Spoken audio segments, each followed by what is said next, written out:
বন্ধুরা, দেখো আমার একটু ছোট ভুলের জন্য কত বড় ক্ষতি হলো। এই যে সম্পূর্ণ পাখিগুলা তোমরা দেখতে পাচ্ছ, সব একদিকে চাইপে গেছে। কারণ হলো আমার যে অটো ডিঙ্কারের পাইপ লাইন, সেই পাইপ লাইনের মধ্যে ঘরে পাখি ঢুকেছিল। সেই পাখিকে মারতে গিয়ে এই পাইপ লাইনের মধ্যে পাথর লেগে যায়। দেখো কতটা জায়গা ফেটে গেছে। এখন আমাকে এই পাইপ দোকান থেকে গিয়ে নিয়ে আসতে হবে। নিয়ে এসে তারপরে এটাকে আবার নতুন করে সেটিং করতে হবে। সেটিং করার পরে তারপরে আমি আবার অটো ডিঙ্কার চালু করব। আপাতত বন্ধ রেখেছি।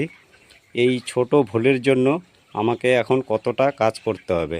তোমরাও যদি ঘরের মধ্যে এরকম ধরনের অটো ডিঙ্কারে পাইপ লাইন থেকে থাকে, তাহলে তোমরাও কিছু কিছু জিনিস ঘরের মধ্যে এনে রাখবে। তাহলে এই সমস্যাগুলো এত বড় হবে না।